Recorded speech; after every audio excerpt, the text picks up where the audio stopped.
Dear students, ഇനി നമുക്ക് എടുക്കാനുള്ളത് 5th chapter legislature, നിയമനിർമ്മാണ സഭ. ഇന്ത്യയിൽ തിരഞ്ഞെടുപ്പിൻ്റെ പ്രാധാന്യത്തെക്കുറിച്ചും വ്യത്യസ്ത തിരഞ്ഞെടുപ്പ് സംവിധാനങ്ങളെക്കുറിച്ചൊക്കെ നമ്മൾ മനസ്സിലാക്കി അല്ലേ. ഇനി നിയമനിർമ്മാണ സഭകളെക്കുറിച്ച് പഠിക്കാം. നിയമനിർമ്മാണ സഭ ജനങ്ങൾ തിരഞ്ഞെടുക്കുകയും അവ ജനങ്ങൾക്ക് വേണ്ടി പ്രവർത്തിക്കുകയും ചെയ്യുന്നു.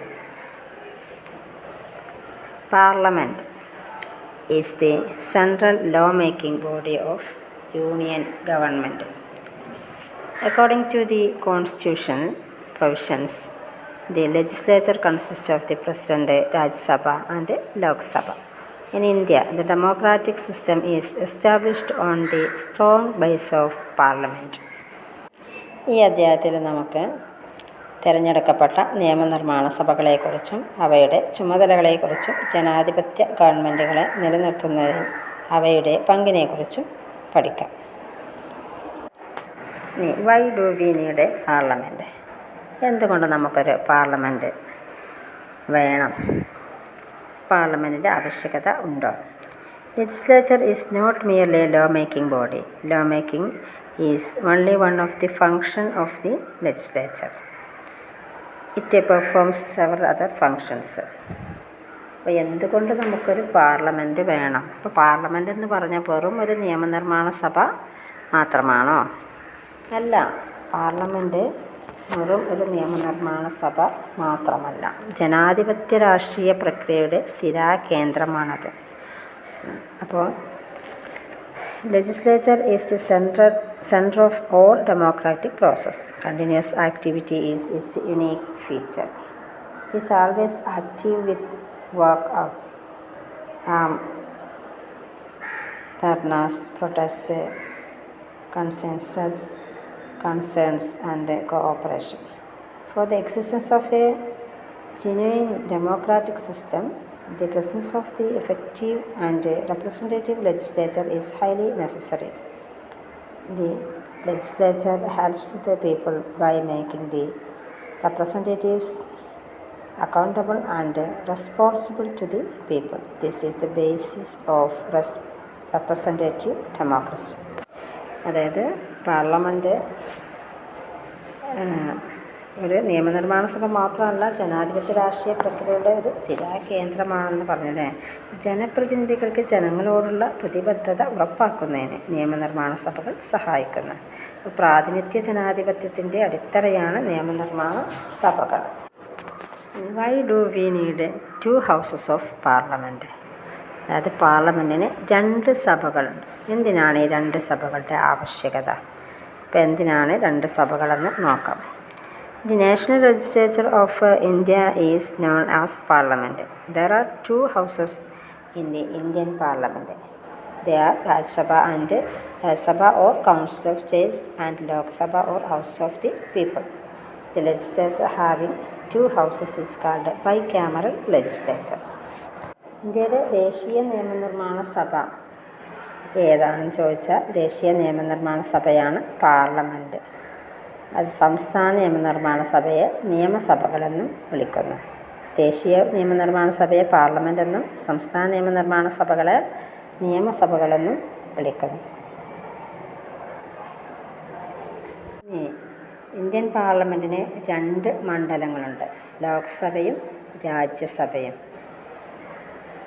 ഇങ്ങനെ 2 സഭകളുള്ള പാർലമെൻറ്റ് സംവിധാനത്തെയാണ് ദ്വിമണ്ഡല നിയമനിർമ്മാണ സഭ അഥവാ ബൈക്യാമറൽ ലെജിസ്ലേച്ചർ എന്ന് പറയുന്നത്. 2 മണ്ഡലങ്ങളുള്ള പാർലമെൻറ്റ് നിയമനിർമ്മാണ സഭകളെയാണ് എന്ത് പറയുന്നത്?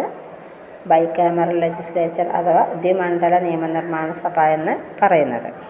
Countries with large size and diversity usually prefer a bicameral legislature. By adopting a bicameral legislature, all sections of the society and all geographical regions of the country can be given adequate representation. A bicameral legislature has another advantage. It gives opportunity to review every decision of the lower chamber. Every bill and decision is really discussed twice in a bicameral legislature. ദ്വിമണ്ഡല നിയമനിർമ്മാണ സഭ bicameral legislature എന്തിനാണെന്ന് ചോദിച്ചാൽ വളരെ വലിപ്പവും ധാരാളം വൈവിധ്യങ്ങളുള്ള രാജ്യങ്ങൾ ദ്വിമണ്ഡല വ്യവസ്ഥയാണ് സ്വീകരിക്കുന്നത്. അതായത് രാജ്യത്തെ വിവിധ വിഭാഗം ജനങ്ങൾക്കും വ്യത്യസ്ത ഭൂപ്രദേശങ്ങളിൽ നിന്നുള്ളവർക്കും പ്രാതിനിധ്യം ലഭിക്കാൻ സഹായിക്കും. മറ്റൊന്നാണ് എല്ലാ തീരുമാനങ്ങളും പുനഃപരിശോധനയ്ക്ക് വിധേയമാക്കുന്നു എന്നതാണ് ഇതിൻ്റെ മറ്റൊരു ഗുണം. ഒരു സഭയിലെടുക്കുന്ന തീരുമാനങ്ങൾ അടുത്ത സഭയുടെ പരിഗണനയ്ക്ക് വിടുകയാണ് ചെയ്യുന്നത്. ഇത് എല്ലാ ബില്ലുകളും നയങ്ങളും 2 പ്രാവശ്യം ചർച്ച ചെയ്യുന്നതിന് വഴിയൊരുക്കുന്നു. അപ്പോൾ തിരക്കിട്ട് ആവശ്യമായുള്ള ആലോചനകൾ കൂടാതെ ഒരു സഭ തീരുമാനമെടുത്താൽ പോലും അത് പുനഃപരിശോധനയ്ക്ക് വിധേയമാക്കുന്നതിന് അവസരം ലഭിക്കുന്നു. ഇത്രയാണ് 2 മണ്ഡലങ്ങളുടെ ആവശ്യകത. ഇനി നമുക്ക് പാർലമെൻറ്റിൻ്റെ 2 സഭകൾ ഏതൊക്കെയാണെന്ന് വിശദമായിട്ട് നോക്കാം. രാജ്യസഭയും ലോകസഭയും. ഇപ്പോൾ ആദ്യം രാജ്യസഭ എന്താണെന്ന് നോക്കാം. Rajya Sabha is the upper chamber of Indian parliament. It was constituted on April 3, 1952. For the first 2 years it was known as Council of States. From 1954 onwards it began to be known as Rajya Sabha. Rajya Sabha represents the state of the Indian Union. It is an indirectly elected body. People in a state elect the members of legislative assemblies and they elect the members of Rajya Sabha. Rajya Sabha is a permanent chamber. It cannot be dissolved. Members of Rajya Sabha are elected for a term of 6 years. They can be re-elected. All members of Rajya Sabha do not complete their terms at the same time. 1/3 members who have completed 6 years retire every 2 years. Elections are held to these seats only. That is why Rajya Sabha is called the permanent house of parliament. ഇപ്പോൾ രാജ്യസഭ എന്താണെന്ന് നോക്കാം. Indian പാർലമെൻറ്റിൻ്റെ ഉപരിസഭയാണ് Rajya Sabha.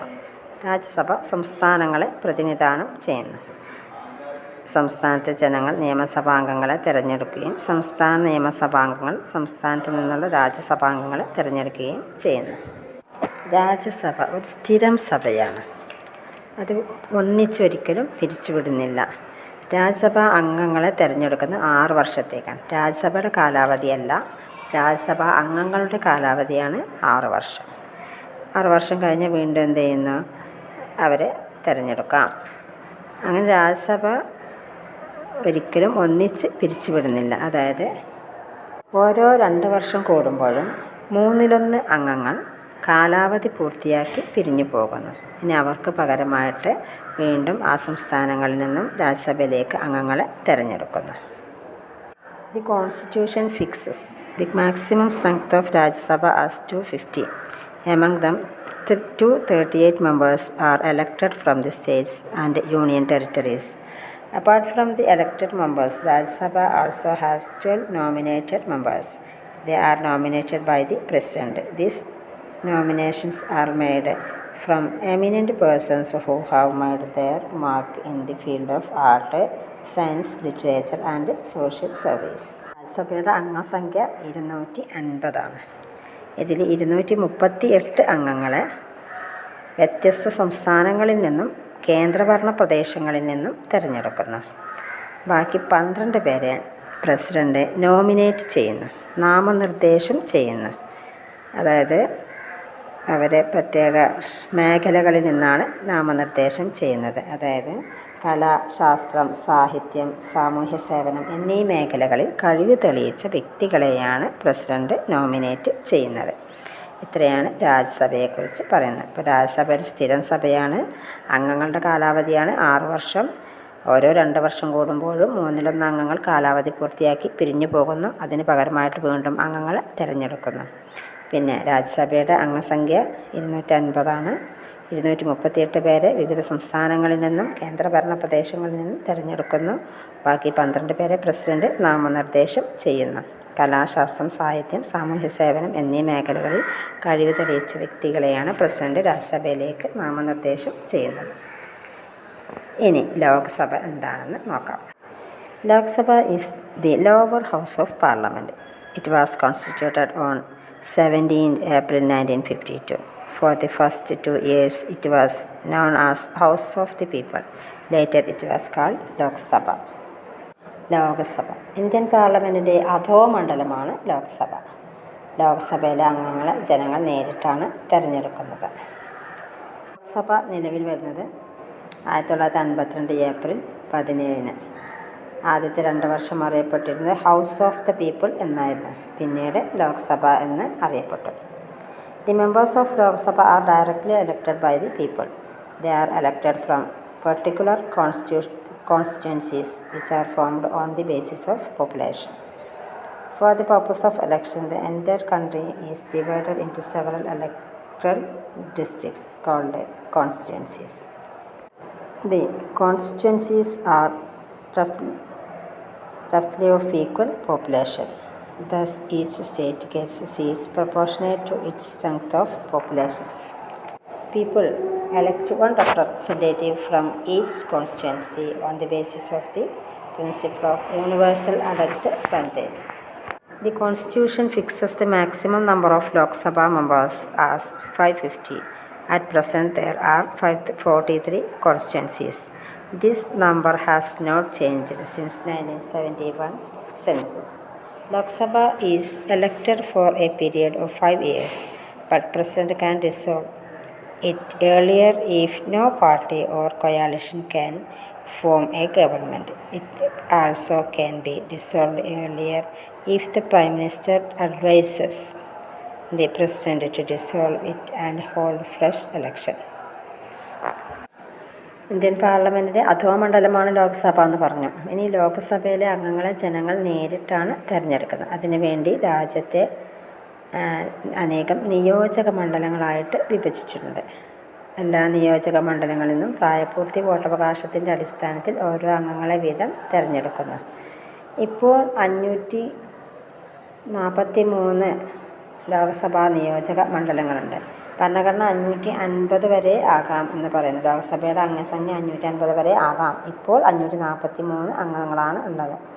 അതായത് 1971 ശേഷം അതിന് മാറ്റങ്ങളൊന്നും ഉണ്ടായിട്ടില്ല. ലോക്സഭയുടെ കാലാവധി 5 വർഷമാണ്. 5 വർഷത്തേക്കാണ് നമ്മൾ ലോക്സഭാ അംഗങ്ങളെ തിരഞ്ഞെടുക്കുന്നത്. ലോക്സഭയുടെ കാലാവധിയാണ് 5 വർഷം. എന്നാൽ ഒരു പാർട്ടിക്കും അല്ലെങ്കിൽ ഒരു സഖ്യത്തിനും ഭൂരിപക്ഷം ഇല്ലെങ്കിലോ സഭ പിരിച്ചുവിടാൻ പ്രധാനമന്ത്രി പ്രസിഡന്റിനെ ഉപദേശിക്കുകയോ ചെയ്താൽ കാലാവധി പൂർത്തിയാക്കുന്നതിന് മുമ്പ് രാഷ്ട്രപതിക്ക് Lok Sabha പിരിച്ചുവിടാം.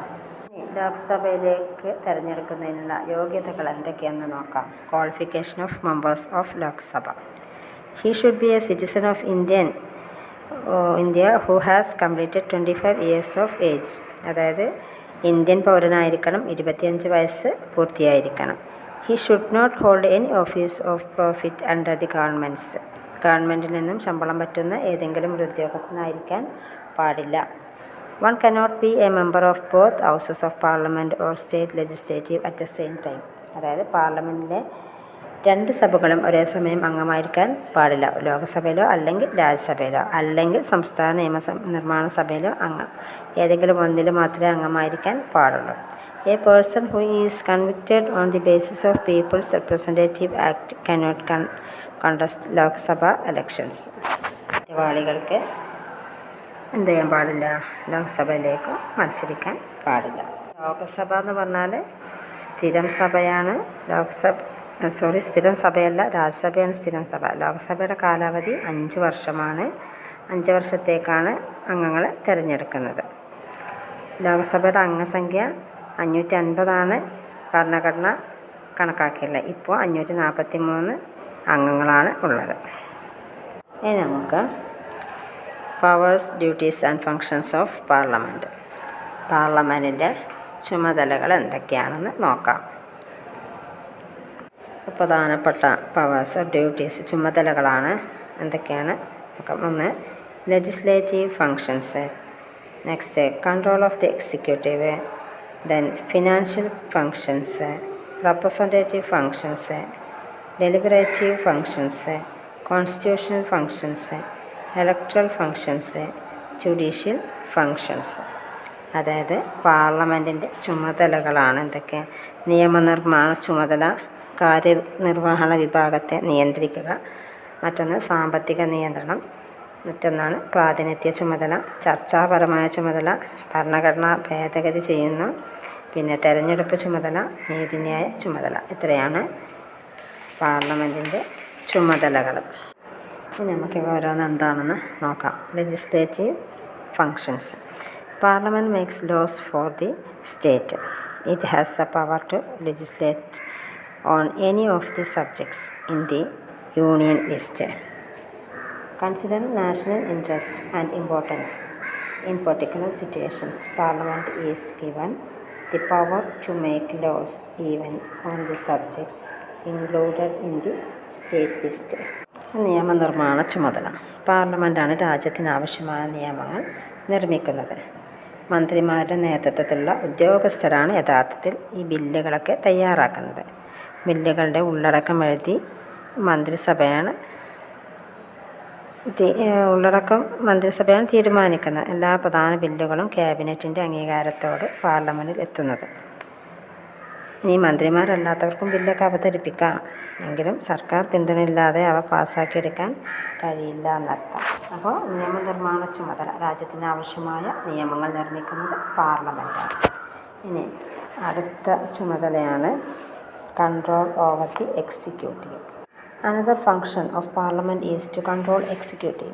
The cabinet is collectively responsible to parliament. The important function of parliament is to ensure that the executive does not go beyond its authority and remains responsible to the people who have elected them.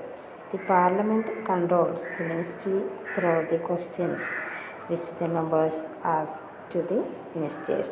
The Council of Ministers can remain in power only so long as it enjoys the support of the majority members of Lok Sabha. കാര്യനിർവഹണ വിഭാഗത്തെ നിയന്ത്രിക്കുകയും അവ ജനഹിതത്തിന് അനുസരിച്ച് പ്രവർത്തിക്കുന്നു എന്നും ഉറപ്പുവരുത്തുന്നത് പാർലമെൻറ്റിൻ്റെ പ്രധാന കടമയാണ്. അപ്പോൾ എക്സിക്യൂട്ടീവിനെ, കാര്യനിർവഹണ വിഭാഗത്തെ നിയന്ത്രിക്കുന്നത് പാർലമെൻറ്റ്. അതായത് സഭയിൽ ചോദ്യങ്ങൾ ചോദിച്ചുകൊണ്ടും മറ്റൊക്കെ അവരെന്ത് ചെയ്യുന്നുണ്ട്, കൺട്രോൾ ചെയ്യുന്നുണ്ട്. ബന്ധപ്പെട്ട മന്ത്രിയോട് അംഗങ്ങൾക്ക് അതുമായി ബന്ധപ്പെട്ട ചോദ്യങ്ങൾ ചോദിക്കാം, അതിന് ഉത്തരം നൽകാൻ ബന്ധപ്പെട്ട മന്ത്രി സന്നദ്ധനാണ്. ചുമതലയാണ് ഫിനാൻഷ്യൽ ഫങ്ഷൻസ്, സാമ്പത്തിക ചുമതല. Financial function. The government spends money on several projects. The government gets money through various sources, mainly through taxes. Really, Parliament has power to control the imposition of taxes and the ways in which money is spent. As far as financial control is concerned, Lok Sabha enjoys more power than Rajya Sabha. The Parliament grants the resources to the government to implement its programs. The government should give an account to the legislature about the money it has spent and the resources it wants to raise. സാമ്പത്തിക നിയന്ത്രണം, സാമ്പത്തിക ചുമതല. Government വിവിധ പ്രവർത്തനങ്ങൾക്ക് ധാരാളം പണം ആവശ്യമാണ് ഗവൺമെൻറ്റിന്. അപ്പോൾ ഈ പണം എവിടെ നിന്ന് ലഭിക്കുന്നു? ഗവൺമെൻറ് വിവിധ ഇനം നികുതികളിലൂടെയാണ് പണം കണ്ടെത്തുന്നത്. എന്നാൽ പാർലമെൻറ്റിൻ്റെ അംഗീകാരത്തോടെ അല്ലാതെ നികുതി ചുമത്താൻ ഗവൺമെൻറ്റിന് കഴിയില്ല. അപ്പോൾ ഒരു നികുതി നിർദ്ദേശവും ലോക്സഭയുടെ അംഗീകാരമില്ലാതെ നടപ്പിലാക്കാൻ കഴിയില്ല. എല്ലാ വർഷവും ധനമന്ത്രി അവതരിപ്പിക്കുന്ന വാർഷിക വരവ് ചെലവ് കണക്കായ ബജറ്റ് നിർദ്ദേശത്തിലൂടെയാണ് സർക്കാരിന് പുതിയ വരുമാന മാർഗങ്ങൾ കണ്ടെത്താനും ചെലവുകൾ നടത്താനുമുള്ള അനുവാദം പാർലമെൻറ്റിൽ നിന്നും ലഭിക്കുന്നത്. ഇനി representative function. Parliament represents various views and opinions. The members of Parliament are elected from different parts of the country. Since they belong to different regional, social, economic and religious sections, they may not have uniform views on the issues of the country. Naturally, Parliament represents the different opinions of its members.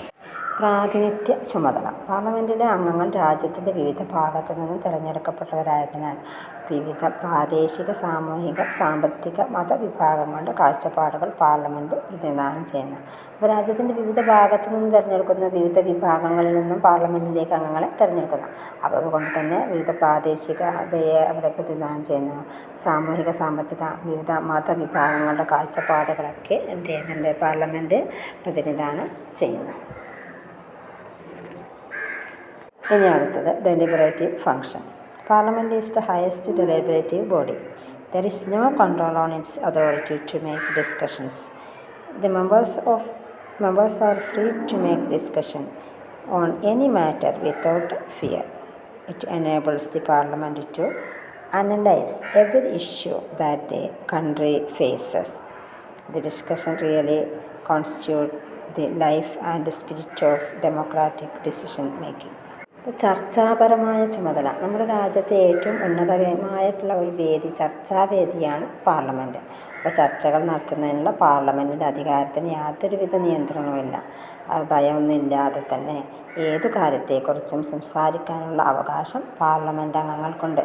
രാഷ്ട്രം അഭിമുഖീകരിക്കുന്ന ഏത് പ്രശ്നത്തെക്കുറിച്ചും വിശകലനം നടത്താൻ ഇത് പാർലമെൻറ്റിനെ പ്രാപ്തമാക്കുന്നു. അപ്പോൾ ഏറ്റവും വലിയ ചർച്ചാവേദിയാണ് പാർലമെൻറ്റ്. ഇനി constitution amending function. Parliament has the power to amend the constitution. Both houses of parliament enjoy co-equal powers in amending the constitution. All constitutional amendments have to be approved by both houses of parliament with special majority. ഭരണഘടന ഭേദഗതി ചെയ്യാനുള്ള ചുമതല. അപ്പോൾ ഭരണഘടനാ ഭേദഗതി ചർച്ച ചെയ്യാനും പാസ്സാക്കാനുമുള്ള അധികാരം പാർലമെൻറ്റിന്. അപ്പോൾ ഭരണഘടനയുടെ ഏതൊരു ഭാഗം ഭേദഗതി ചെയ്യണമെങ്കിലും പാർലമെൻറ്റിനാണ് അതിനുള്ള അധികാരം. പാർലമെൻറ്റാണ് ഭരണഘടന ഭേദഗതി ചെയ്യുന്നത്. ഇനി അടുത്തത് electoral functions. Parliament performs some electoral functions also. The members of Parliament take part in the election of President and Vice President. തെരഞ്ഞെടുപ്പ് ചുമതല. അതായത് പാർലമെൻറ്റിന് തെരഞ്ഞെടുപ്പ് ചുമതലയുണ്ട്. നമ്മൾ പഠിച്ചിട്ടുണ്ട് പ്രസിഡൻറ്റിനെ തിരഞ്ഞെടുക്കുന്നത് എങ്ങനെയാണ്, വൈസ് പ്രസിഡൻറ്റിനെ തിരഞ്ഞെടുക്കുന്നത് എങ്ങനെയാണെന്നൊക്കെ കഴിഞ്ഞ ചാപ്റ്ററിൽ. അപ്പോൾ പ്രസിഡൻറ്റിനെയും വൈസ് പ്രസിഡൻറ്റിനെയും തിരഞ്ഞെടുക്കുന്നതിന് പ്രധാന പങ്ക് വഹിക്കുന്നുണ്ട് പാർലമെൻറ്റ്. പാർലമെൻറ്റിലെ അംഗങ്ങളാണ് ആരെ തിരഞ്ഞെടുക്കുന്നത്? പ്രസിഡൻറ്റിനെയും വൈസ് പ്രസിഡൻറ്റിനെയൊക്കെ തിരഞ്ഞെടുക്കുന്നത് നമ്മൾ പഠിച്ചിട്ടുണ്ട്.